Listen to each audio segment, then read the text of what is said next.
Hello friends, आज कोलकाता में हमारा दूसरा दिन है। हमारा hotel park street metro station के बिल्कुल नज़दीक था, इसलिए हम मेट्रो पकड़कर सीधा पहुँचे ब्लू लाइन के लास्ट मेट्रो स्टेशन दक्षिणेश्वर पर। इस स्टेशन का उद्घाटन पिछले साल ही यानी फरवरी 2021 में किया गया है।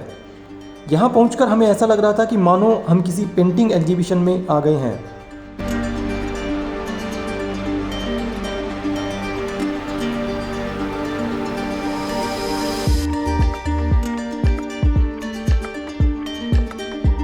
दक्षिणेश्वर मेट्रो स्टेशन का डिज़ाइन भी टेंपल से बहुत ही मिलता जुलता है। मंदिर तक पहुंचने के लिए एक स्काई वॉक बनाया गया है। यहां से मंदिर लगभग 1 किलोमीटर की दूरी पर पड़ता है।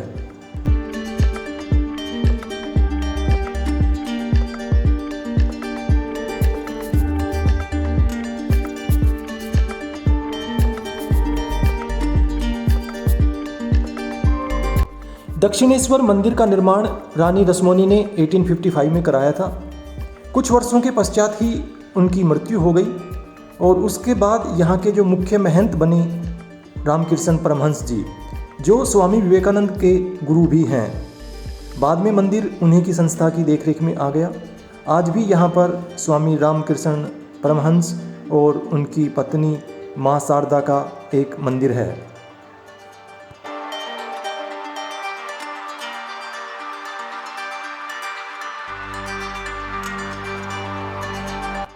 मंदिर के बैक साइड से हुगली रिवर बहती है, जिसे यहाँ पर गंगा की तरह पवित्र माना जाता है, बल्कि स्थानीय लोग इसे गंगा के नाम से ही पुकारते हैं।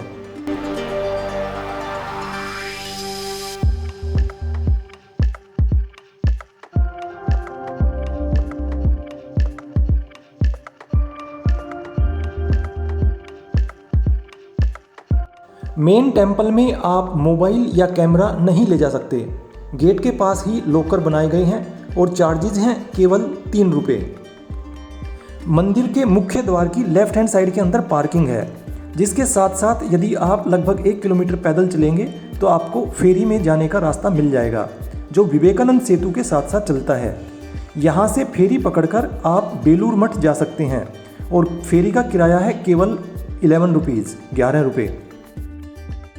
बेलूर मठ रामकृष्ण मिशन का हेडक्वार्टर है, जिसकी स्थापना स्वामी विवेकानंद ने की थी और ये संस्था बहुत सारे सामाजिक कार्यों में लिप्त है। बेलूर मठ 11 बजे से शाम को 4 बजे तक बंद रहता है, तो इस बात का ध्यान रखें। यहाँ से बस पकड़कर हम चल दिए हावड़ा की तरफ और बस में किराया लगा केवल 20 रुपये। बस से उतरकर हमने उबर की बाइक हायर की। हमारा तीसरा पड़ाव था आचार्य जगदीश चंद्र बोस बॉटनिकल गार्डन, जो हावड़ा रेलवे स्टेशन से लगभग 8 किलोमीटर की दूरी पर है। इस बॉटनिकल गार्डन के कई गेट हैं जो एक दूसरे से कई किलोमीटर की दूरी पर हैं। हमें जाना था अंदुल रोड पर पेट्रोल पंप के सामने जो गेट है उस पर, क्योंकि यहाँ से नज़दीक पड़ता है द ग्रेट बनियान ट्री।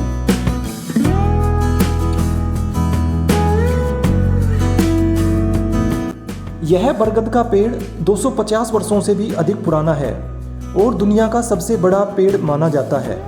हालांकि जो इसका मुख्य तना था वो एक तूफान में नष्ट हो गया था।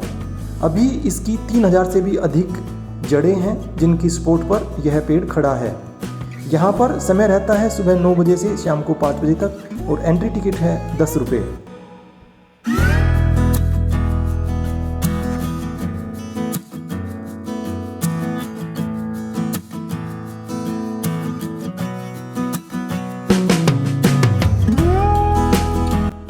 बॉटनिकल गार्डन हुगली रिवर के अपोजिट साइड में पड़ता है, इसलिए मेन सिटी में आने के लिए हमें हुगली रिवर क्रॉस करनी पड़ी और अब हमें जाना था नेशनल लाइब्रेरी में।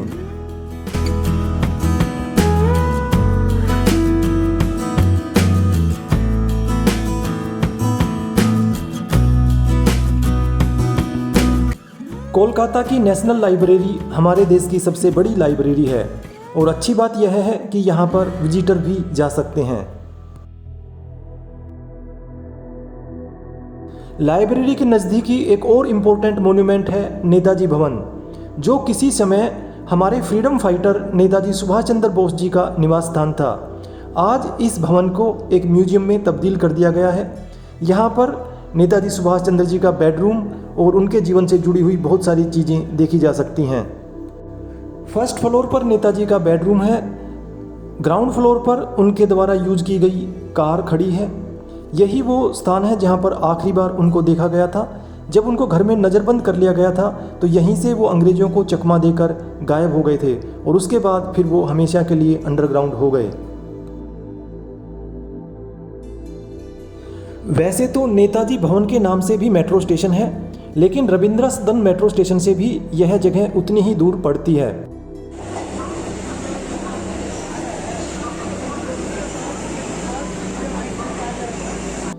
रविंद्र सदन से चलकर हम उतरे शोभा बाजार सुतानुती मेट्रो स्टेशन पर और अब हमें जाना था कुमारतुली एरिया में।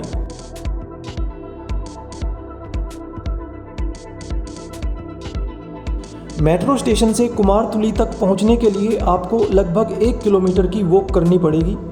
ये एरिया जाना जाता है अपने मूर्तिकारों के लिए। बंगाल के अंदर जो दुर्गा पूजा होती है तो वहाँ की सारी मूर्तियाँ यहीं पर बनाई जाती हैं। वैसे पूरे साल ही यहाँ के आर्टिस्ट मूर्तियाँ बनाने में बिजी रहते हैं।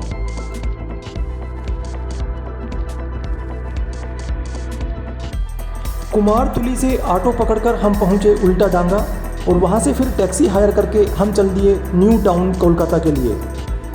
ओल्ड कोलकाता सिटी में जहाँ सफाई व्यवस्था ठीक नहीं है, ज़्यादातर ट्रैफिक जैम रहता है, उसके विपरीत यदि आप न्यू टाउन जाएंगे तो आपको कोलकाता का एक नया रूप देखने को मिलेगा।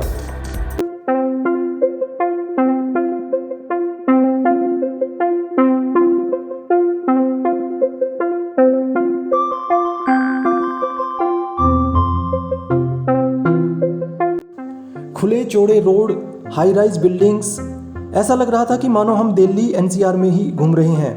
यकीन ही नहीं हो रहा था कि कोलकाता इतना बदल चुका है।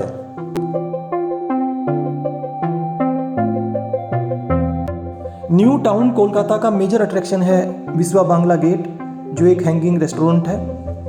लिफ्ट से आप ऊपर जा सकते हैं। यहाँ पर रेस्टोरेंट के अलावा एक गिफ्ट शॉप और एक व्यूइंग गैलरी है।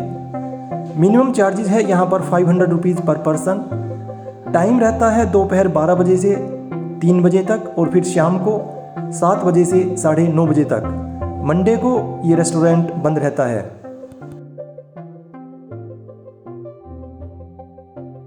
विश्वा बांग्ला गेट का इनॉग्रेशन 2019 में किया गया और ये हाउसिंग डेवलपमेंट कॉरपोरेशन के अंडर आता है।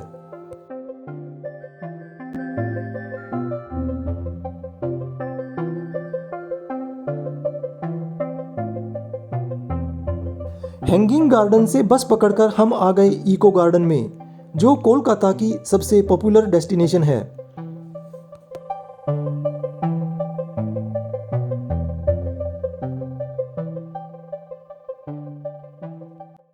विश्वा बांग्ला गेट से इको पार्क के लिए आसानी से बस मिल जाती हैं।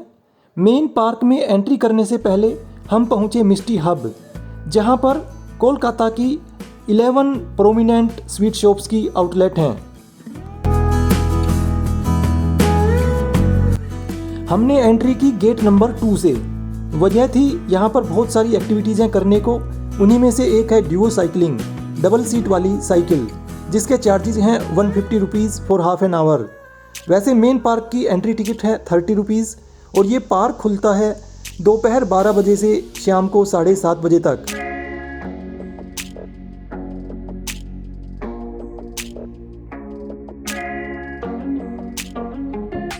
यहाँ पर एक फ्लोटिंग रेस्टोरेंट भी है। 100 एकड़ में फैली झील के बीच में बना हुआ यह रेस्टोरेंट अपनी अलग पहचान रखता है। हालांकि यहाँ पर डाइनिंग कॉस्ट थोड़ी ज़्यादा है।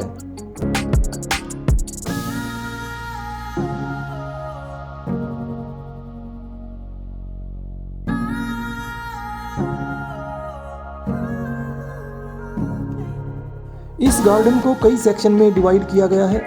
अभी जहाँ पर हम वॉक कर रहे हैं ये है मिस्ट गार्डन और इसके नज़दीकी है फिर मास्क गार्डन।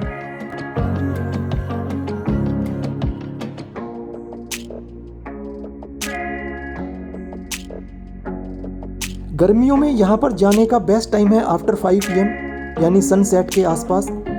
ताकि आप इवनिंग व्यू का भी आनंद ले सकें। जब यहाँ पर लाइटिंग की जाती है तो यह गार्डन और भी सुंदर लगता है। गेट नंबर 3 के नज़दीक 7 वंडर्स ऑफ द वर्ल्ड की रेप्लिका बनाई गई है। हालांकि इसकी एंट्री टिकट अलग है, 20 रुपीज़। हमने इसको लास्ट में कवर किया है। टॉय ट्रेन में बैठ के भी गार्डन को एक्सप्लोर किया जा सकता है और टॉय ट्रेन की टिकट है 150 rupees for half an hour.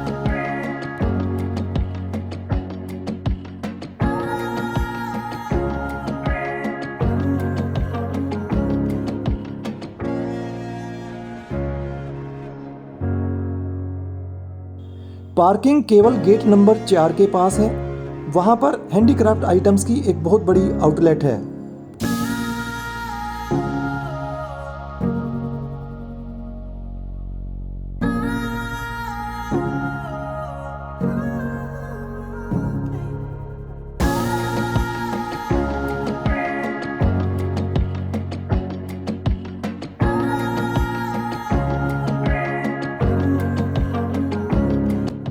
सामने आप देख पा रहे हैं सोलर डोम और इसके अपोजिट साइड में है एफिल टावर की रेप्लिका। इवनिंग में इसकी लाइट फ्लिकर करती है और इसके नज़दीकी है जैपनीज गार्डन, जहां तक हम नहीं पहुंच पाए।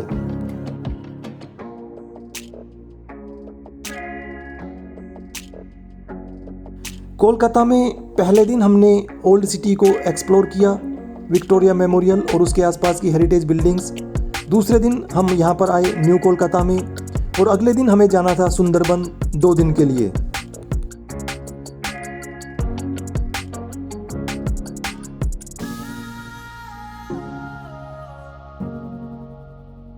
आपने यदि मेरे कोलकाता के पहले वाले वीडियो नहीं देखे हैं तो वो ज़रूर देखें। दोस्तों, उम्मीद करता हूँ ये वीडियो आपको पसंद आया होगा। यदि वीडियो पसंद आया हो तो इसे लाइक करें और चैनल सब्सक्राइब नहीं किया है तो चैनल को सब्सक्राइब करें। Thank you friends, thanks for watching.